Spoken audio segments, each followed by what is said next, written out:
Hey, it's Darren Mitchell. I am super excited to be presenting at the Real Estate Investor Summit in Calgary, February 15th to 18th. Amazing line of speakers. We've got Michelle Romano from Dragon's Den. We've got Investor Mel and Dave. We got Ken Dunn, Ultimate Fundraiser Guy. Simon, the Condo King. We're going to show you how to get started on your real estate journey or experienced people. We're going to show you vetted deals, and we're going to show you how to invest passively. Buy your tickets for the Real Estate Investor Summit now. You don't want to miss this podcast. We're going to dig into, does the perfect investment exist, and what would it look like, and where can I buy it? Hi, everyone. Welcome to Control and Compound. I'm Darren Mitchell, and joining me, as always, Christina Wyatt. Christina, how you doing today? Hey, Darren. I'm doing awesome. How are you doing today? I'm doing incredible. I'm pretty excited. Ideal investment. Who wouldn't want to know about the ideal investment?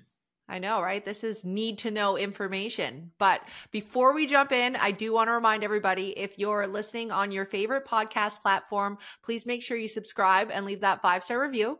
If you're listening or watching on YouTube, please make sure you like, subscribe, and hit the bell button so you always know when new content is coming out. And don't forget to follow us on our socials at Control and Compound on Instagram and TikTok. All right. So in this episode, we're going to dig into what is the ideal investment for us or you. You know, everyone's going to have a different type of what they think is the ideal investment. Does it even exist?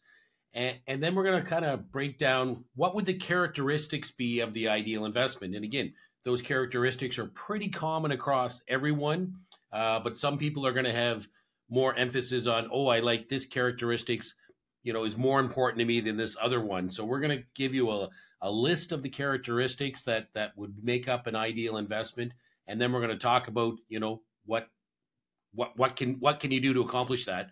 But before we even get into that, Christina, let's define what is an investment. We keep talking, you know, the ideal investment. Well, what is an investment? And so from a just the definition of investment, what is an investment? Yeah, so I went on ChatGPT, my little helper, and they gave me my definition for investment. So I'm going to read it here. So an investment typically refers to the act of committing money or capital to an endeavor, asset, or business with the expectation of generating income, profit, or appreciation over time. It encompasses a range of financial instruments and activities, including stocks, bonds, real estate, and entrepreneurial ventures. The dictionary definition emphasizes the concept of deploying resources for potential financial return or benefit. So that's the definition of investment. All right, we'll just make that ideal, and then we can move on and wrap up. So that's the investment, okay? But really, if we're talking about the perfect investment should create an asset.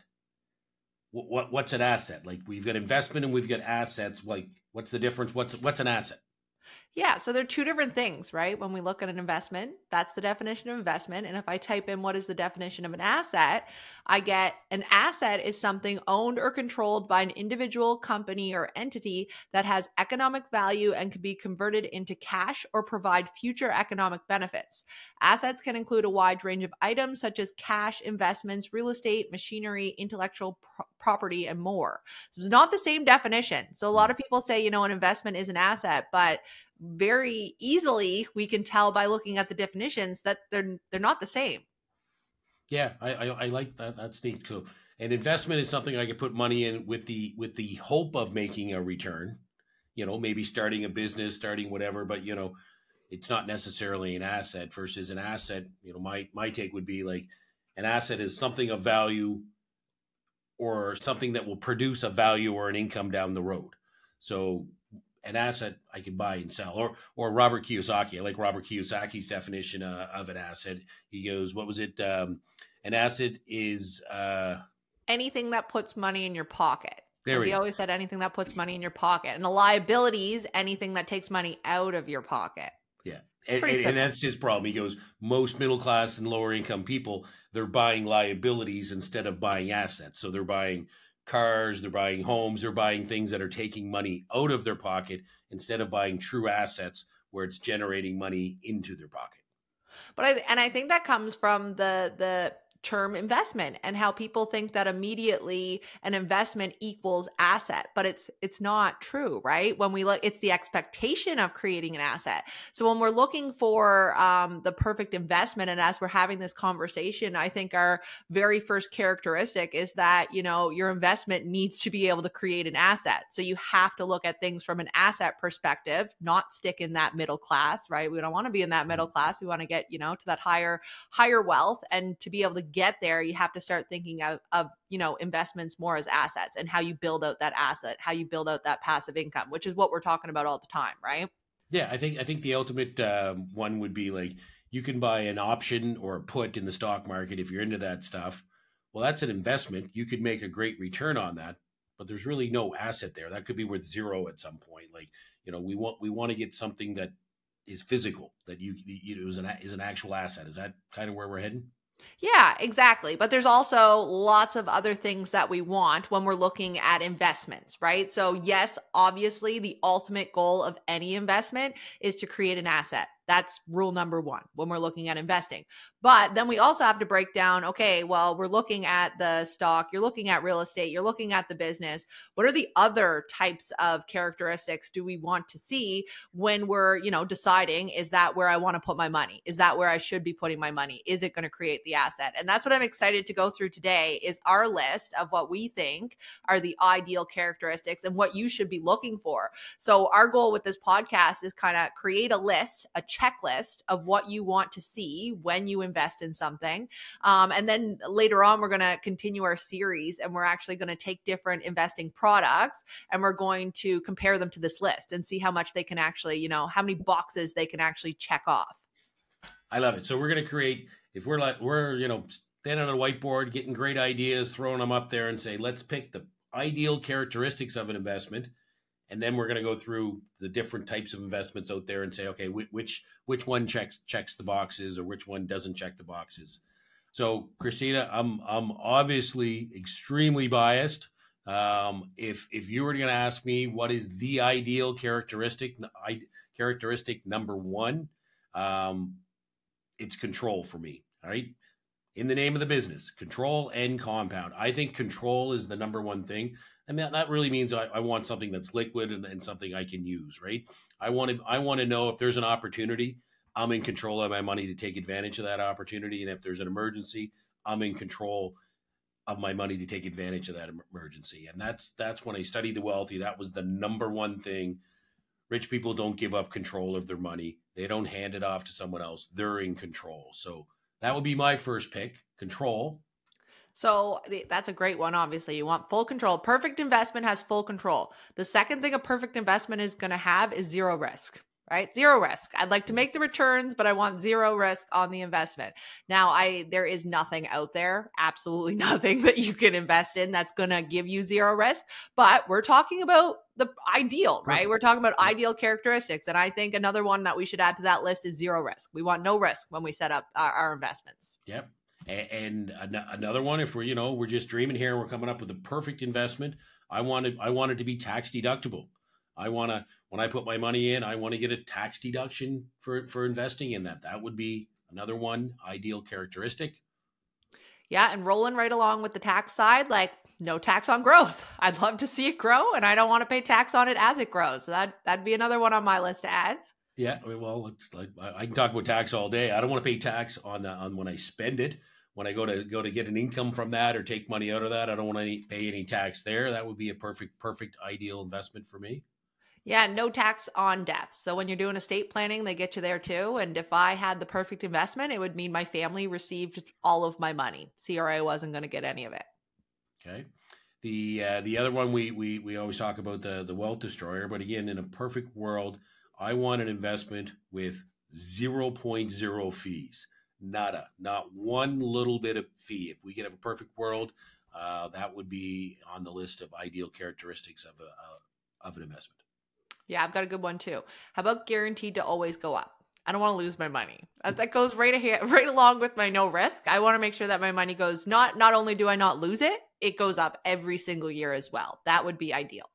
Yeah, goes up, and I'd add there competitive return. So I'm not looking for an 85% return a year. But any investment that I would, if we could create a perfect investment, I would want a competitive return. So great, you're going to get all these other characteristics, but you got to get a decent return. If you're not getting a decent return, what's the point? Yeah. And then, well, definitely the return. The next one I think is really important is creditor protection, right? I want to make sure that that can't be touched. If you go bankrupt, get sued, heaven forbid that ever happen, I want to make sure that my funds are completely creditor protected and nobody has access. Yeah, especially for business owners, that's a huge concern. Your business can get sued, an employee could run over someone. But now, we're becoming more and more litigious in this country, like our neighbors to the south.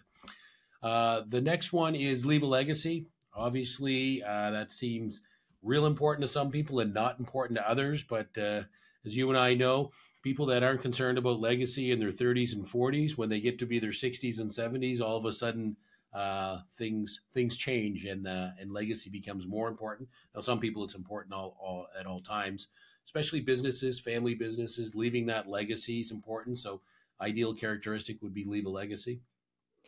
Another one that kind of goes hand in hand with that is self-completing, which sounds odd, but what I mean by that is on your death, I want to make sure that it's done. It's all taken care of for my family. So it kind of goes hand in hand with the legacy side, but I want to make sure that when I die, I don't leave a mess. I don't leave, I want things, kept perfectly and in line. They get it. It's an asset. It's a legacy and it's done. They don't have anything that they have to deal with. So a self-completing investment would definitely be ideal. Yeah. And then the next one on my list is more than one job. It's doing this job and it's also doing this job. Real estate, it's appreciating in value, but it's also providing cash flow. Like if you can do more than one job with an investment, that would fit my criteria of ideal investment. Which kind of ties in with leverageable, right? I don't want, if I can't leverage it, I can't have my dollar doing more than one job. So when I'm looking at investments, I definitely want to make sure that it is leverageable and I have the capability to be able to go out and do those other jobs. Yeah. And then one of our favorites at Control and Compound, in the middle of our three-word name, and asset. So your money can be inside this investment doing something and outside doing something else and doing something, multiplying money, kind of like a bank, how banks can literally multiply money, that and asset opportunity instead of an or asset. Again, in a perfect world. Yep. And then I want it to be for short term and for long term. I don't just want to put my money away for 50 years and never see it. And that's for my retirement spending. I want to be able to use it short term for business, for other investments as well. So in looking at the ideal place, the ideal investment, I don't just want it for long term. I want to be able to use it now too. And then my last one, if you've listened to the podcast or watched some of her reels, sometimes I'm not a huge fan of the federal government when it comes to how they manage their finances and how they manage our finances. So in a perfect world, this wouldn't be a government structured program for me. It wouldn't be a program where the government controls it and can change their mind down the road and say, we're going to increase or decrease the limits or increase or decrease how much you get out of it at the end, or we're going to affect your other government benefits because of what you have in this one. So I don't want the government controlling, watching over me, keeping track of this investment. So government not involved for me would be an important one. Yeah. And I think to tie up our name, we should probably add the compounding, right? Wouldn't mind having uninterrupted compounding in the perfect investment as well. So I think, we kind of tied that in as we went. But as the last one there, I'd say uninterrupted compounding inside one of these investments. So looking at it, that is our ideal. Now, does any investment or anything out there complete every single one of these? I don't think so. It'd be pretty hard. This is perfect, right? Perfection. All right. So the conclusion is, so far we're gonna talk more, but there is no ideal investment that checks every single one of these boxes. If we're going to look through all the ideal characteristics, there's not an investment in the world yet that checks every single one of those boxes. So I guess where do we go from here? We start picking investments and saying, how many boxes do we check? I mean, we got to put our money somewhere, right? Yeah, exactly. And I do believe that there is a perfect investment for me and where to start. So I know that we need to put our money somewhere, but where is the perfect investment? And you talk about, real estate being the perfect investment, or funds, or someone investing in the stock market doing very, very well on those types of things. Well, how did they do that? How are they able to do those things? So I always think, and we talk about it a lot, the number one investment is you, right? It's not a fund, it's not a building, it's not a property. Your number one investment is always going to be you. So if you take the time to invest in your learning on the different investments, and you take your time to take this checklist and you look at it against the investment that you're going in, and you're researching it, and you're making sure that it's ticking all your boxes and what what you want to do with your money, then that's where you're going to see the best investment overall. So I do think, in my mind, the perfect investment is always putting the money in me. But, once you do that, typically what follows is a lot of extra cash that's coming your way because you've made a good investment and now you've got those returns. So that kind of leads to your question is, okay, we've got cash, we've invested in ourselves. Now what do we do with it? Yeah, I love that, Christina. If you want to know where the best place to invest is, it's always invest in yourself. You are the greatest asset. You are the golden goose. You are the one that's going to produce the greatest amount of income of any investment you could possibly make. I love that. But now we're going to talk about a number of different places to put your money, but we're going to talk today about cash value life insurance. And we're going to kind of go through that list. I'll take a few, Christina, and then you can go through a list and say, okay, well, how many of these ideal characteristics are we going to get with a properly structured high cash value life insurance product? Okay, we're not talking every single insurance product. We're talking about a quarter of 1% of all the policies sold in Canada, but the ones that we focus on with our business owner, real estate investor, and individual clients. And So, before we yeah, jump into it, Darren, though, I want to just on that. And the reason we start with the high cash value life insurance is because that's where we build our base. We talk about having a good base of our our financial planning needs a good base.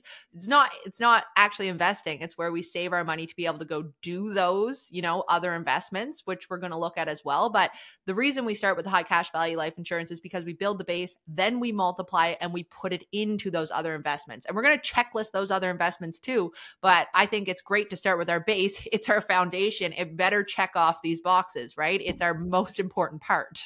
yeah, great point. Like we say every second show, we think the greatest investment is you, business and real estate. So you is step one, where you should invest. But when you're building your financial plan, you need a rock solid base, and we're going to talk about that rock solid base today, being cash value life insurance, and then kind of go through our list and say how many of those boxes can we check. And if we start at the top, control, absolutely, cash value life insurance. You are in control of your money. I know with certainty that if the market drops 40% next week, my cash value life insurance is not going to drop a nickel. I know I'm going to be in control if an opportunity comes. I know I'm going to be in control if emergency comes. And it's not no risk, but I'm going to go with extremely low risk. It's guaranteed to go up, or guaranteed not to go down, guaranteed to go up. And it's got a 150-year track record of paying a dividend each and every year. So as far as the control and the risk, I think we've pretty much checked those boxes. Again, not no risk, but as low risk of anything as I can think of. Yeah, for sure. And then heading into the tax side of things, right? So, tax deduction. No, we don't have a tax deduction on this one. We're going to put an X there. The money that we put in there has been taxed when we put it in. But once it goes in there, we don't have any tax on growth. We don't have any tax on spending, and we don't have any tax on debt. So to be able to eliminate 3 or 4 taxes, I'm going to, that's an A. That's definitely an A right there in my books. It's, that's pretty good. Yeah, and I mean, just for business owners too, it's even, using those cheap corporate dollars where you've only paid that 11-12% tax depending upon your business, and then you grow a tax-free, access a tax-free, and die tax-free. So great for individuals and business owners.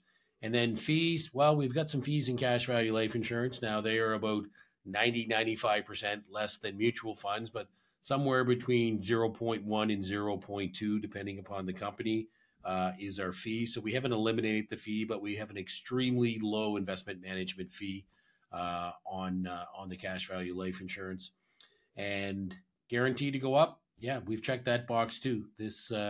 the way we structure it with the companies we deal with it, there's guarantees in place, guaranteed cash value to go up each and every year. So extremely low fees, guaranteed to go up. Check.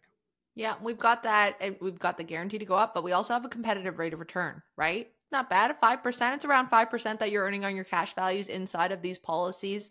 And that's after tax. So you have to take into consideration where tax rates might be going down the road.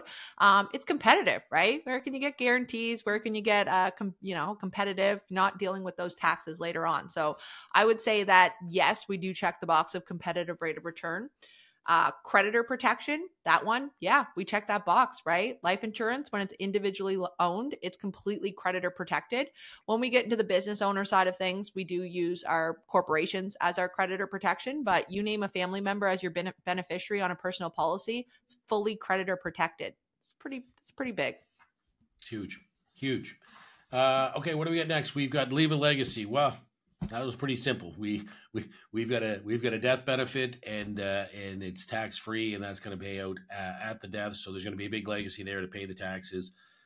Leave money to your family, leave money to charity, whatever you want to do. There's going to be a legacy there, and that kind of ties into the next one, which was really cool. I like your idea on that self-completing.